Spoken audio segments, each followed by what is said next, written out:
Què tal? Benvinguts i benvingudes a un nou vídeo per al canal. Espero que estigueu tots molt i molt bé. Arriba la setmana de la Copa del Rei, setmana de Copa del Rei de València.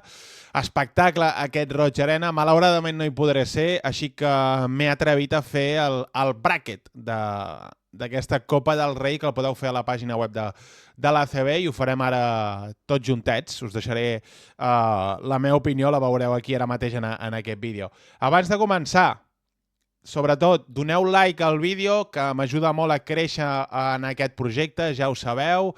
I, sisplau, el que m'agrada més, digues la teva en els comentaris, fes el teu bracket, digues, doncs jo penso que el Baskonia eliminarà el Tenerife i també eliminarà el Barça. Bé, digues la teva en els comentaris, i si ja t'atreveixes a dir l'MVP, espectacular. A veure qui l'encerta. Doncs bé, d'això tractarà el vídeo. Farem el bracket en directe, us aniré repassant eliminatòria i en els que crec que són els punts claus de cada eliminatòria. Doncs bé, som-hi!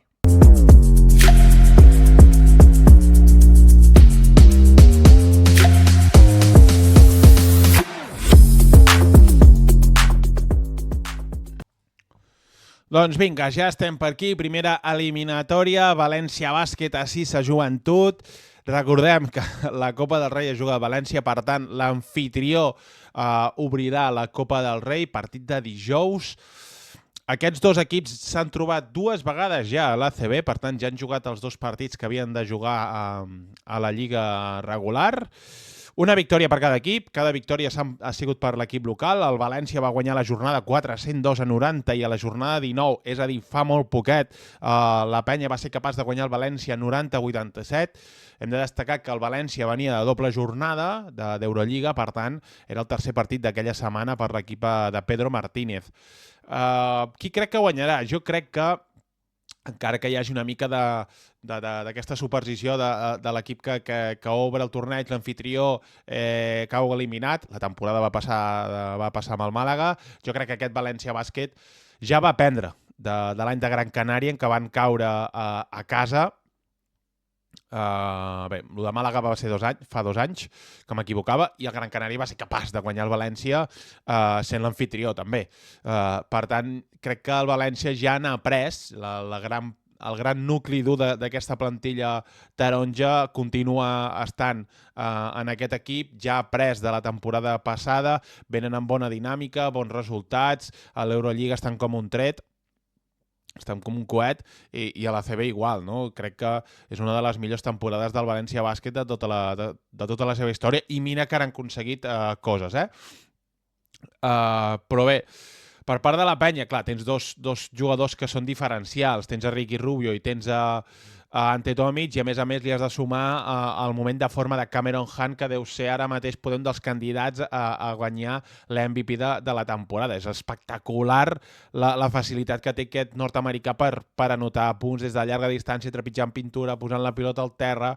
Bé, és un partit, crec que dels millors que veurem en aquests quarts de final, i per mi el guanyador és el València. Mira, ens diuen que fem la diferència de punts. Clar, aquí el València té la facilitat que és molt fàcil de marxar en el marcador, perquè juguen a tantes possessions, tant volum de triple, que en un moment el partit pot estar molt igualat i estan a 15, saps? Jo diria entre 7 i 9, va. Entre 7 i 9. No, aquí. Ara ja ho hem fet bé, vale. València Bàsquet, primer classificat per les semifinals. Anem pels segons quarts del dijous. Madrid contra Unicaja, que si el València i el Joventut havien jugat fa poquet, aquests dos ja venen de jugar a l'última jornada de l'ACB. Les dues victòries van ser pel Madrid, la primera més contundent a casa dels blancs, 94-79 a la jornada 16, a la jornada 12, perdó, i a la jornada 20, al cap de 8 jornades, van tornar a jugar 98-92 i 92-96, que en aquesta jornada el Màlaga va veure com els blancs li remuntaven 17-18 punts de diferència. Crec que Ivonne Navarro i el Màlaga s'ha guanyat un respecte a la Copa del Rei, 2 copes en 3 anys, saben molt bé com jugar aquest torneig i encara que els resultats vagin a favor dels blancs, la plantilla dels blancs siguin més llarga, tinguin més jugadors de talent i capaços de marcar diferències, crec que no hem de menysprear per res del món a l'Unicaja. Partit duríssim. Jo crec que els malaguenys sabran portar al límit els blancs i aquesta eliminatòria serà molt i molt pesada pels madrilenys. Crec que guanyarà el Madrid,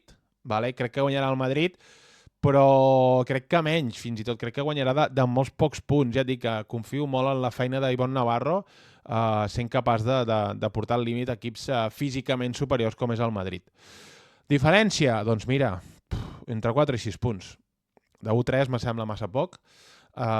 Entre 4 i 6 punts. Ja tenim la primera semifinal. Aquests equips que tindran un partit un dia de descans. Recordem que això serà molt important en aquests 4 dies, que ja sabem com funciona això. Continuem per l'altre costat, ens anem al divendres. Córner Baskonia contra Laguna Tenerife. Una victòria per cada equip a l'ACB, vale?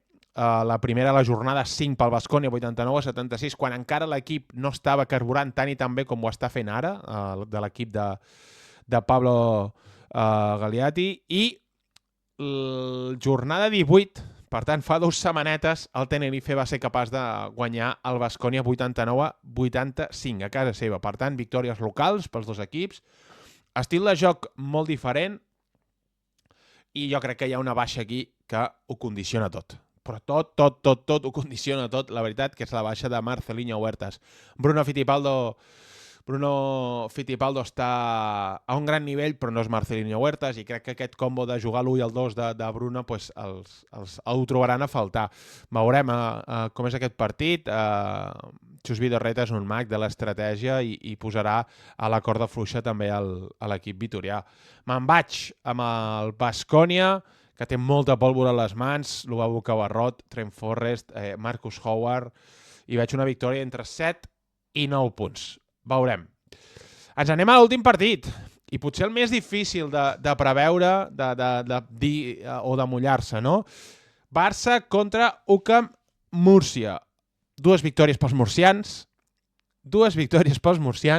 amb 2 partits totalment diferents. En el primer, en el Palau, jornada 5, 78-81, en què el Múrcia va marxant al marcador, aconseguint avantatges de fins a 20 punts, i a Múrcia va ser una mica al contrari. Va ser el Barça que va dominar la primera meitat i a la segona el Múrcia es va posar les piles i va capgirar el marcador, sobretot en els 2 últims minuts, que va ser un autèntic espectacle. A més, el Barça, com ha explicat Dan Aguilar, Kevin Panther, Jan Bessel i Tomas Satoransky han fet una part de l'entrenament, però no l'han acabada, arriben molt i molt just a la Copa del Rei. Són 3 baixes sensibles, més que mega sensibles, són pilars del teu equip, defensivament, en la generació de joc amb Tomas Satoransky, Kevin Panther i Jan Bessel, que és un interior que sabem que aixeca molt bé el cap i té la jugada al cap, no? Però jo aquí veig una mica la màgia de Xavi Pasqual. Veig que a Toko Shengelia li tocarà jugar minuts al 5, que això dificultarà molt el pla de partit que jo crec que pot tenir Sito Alonso, utilitzant molt a Devonte Caycock, i crec que aquí una mica l'estratega de Xavi Pasqual pesarà perquè el Barça pugui guanyar per primera vegada aquesta temporada a l'UCAM Múrcia. Serà un partit fàcil, per res del món. Per res del món serà un partit fàcil. Jo veig una victòria entre 4 i 6 punts. Crec que aquí me l'he jugat molt, posant el Barça amb aquestes 3 baixes i amb els resultats que hi ha aquesta temporada. Semifinals, València-Madrid, Córner-Baskonia, Barça, els 4 equips d'Eurolliga de l'ACB, els tenim a les semifinals de la Copa del Rei de València. Primera semifinal, anem amb el València-Madrid, el Roig Arena estarà gom a gom, tothom amb els taronges. Què passarà aquí? És molt complicat de preveure, no? Victòries pels dos equips, a l'ACB i a l'Eurolliga, dos estils molt i molt diferents. El València té jugadors amb certa experiència en aquestes competicions, com el mateix Cameron Taylor. El Madrid té tota l'experiència del món, el Sergio Llull, Edi Tavares, Facu Campazzo, i jo crec que aquí el Roig Arena ha d'apretar moltíssim, ja no només els valencians, sinó tota l'afició, que sabem que tothom va amb l'equip que sigui, menys amb el Madrid i amb el Barça. Aquí poso de guanyador? Doncs, sent sincer, vaig amb el Madrid. Victòria entre 7 i 9 punts. Crec que el Madrid serà capaç de superar el València tirant de galons, no? La veritat. Amb jugadors que saben el que és arribar fins aquí, crec que el Madrid, doncs, bé, és molt complicat parar Edi Tavares. Crec que és un dia que sí que et pot fallar una mica més les cames, no? Després de treure't els nervis en els quarts de final, i et pot fallar una mica els nervis, i això crec que pot passar més al València que al Madrid. Anem al Kosner-Baskonia contra el Barça. Han jugat ja 3 vegades aquesta temporada. Jornada 7 a l'ACB, 91-83 per victòria pel Barça. A l'Eurolliga ja han jugat els 2 partits. Jornada 17, 134-124, amb aquell partit mega boig, amb una pròrroga i l'anotació altíssima de Kevin Panther. Victòria també pel Barça. I jornada 27, fa molt poquet, a Vitòria, 91-97, també victòria pel Barça. Crec que el guió no canviarà, la veritat. Aquí crec que, com que el Baskonia tampoc té un joc interior molt poderós, això beneficia el Barça, no? I que per la línia exterior, de moment, el Barça té més homes. Darío Brizuela és capaç de fer una passa endavant. Sabem que no li tremola per res del món el canell ni les cames a la Mamba basca. I crec que, bé, el Barça és capaç de guanyar el Baskonia una vegada més. Hi ha equips que per confecció de plantilla sempre penso que per moltes vegades que juguin sempre acabarà guanyant el mateix. Victòria ajustada, això sí, entre 4 a 6 punts, no m'atreveixo a dir més. Vale, ens n'anem a la final ja. Espereu que moc això. Ens anem a la final. Madrid contra Barça, clàssic. Els equips que tenen més copes dels Reis. Qui guanyarà? Doncs la veritat, entre aquests dos equips hi ha una victòria pel Barça, que ha sigut a l'ACB, jornada 14, 100-105, en la primera victòria en molts anys a domicili del Barça a la pista del Madrid, i a l'Eurolliga els 2 partits que han jugat ja són pel Madrid, 92-101 i 80-61, que tampoc fa gaire temps en el món.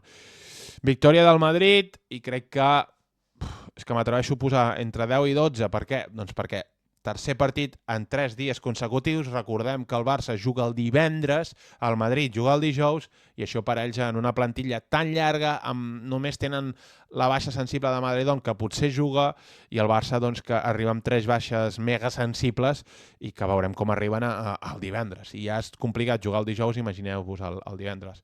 L'MVP, doncs aquí no en tinc ni idea, la veritat, pot ser qualsevol. Mira, me'n vaig per Mario Zonja, que em sembla el jugador ara mateix amb l'estat de forma més gran, no? És el que està millor ara mateix del Madrid. Doncs bé, aquesta ha sigut el meu bràquet de l'ACB, de la Copa del Rei de València. Espero que us hagi agradat la meva sinceritat. La veritat, això és una mica el que penso. Espero que no passi res del que he dit, que sigui totalment boig i que disfrutem moltíssim d'aquesta Copa del Rei. Fins aquí el vídeo d'avui, espero que us hagi agradat. Deixeu el vostre like, digueu la vostra predicció en els comentaris i ens veiem en el següent vídeo. Que vagi molt bé. Gràcies a tots.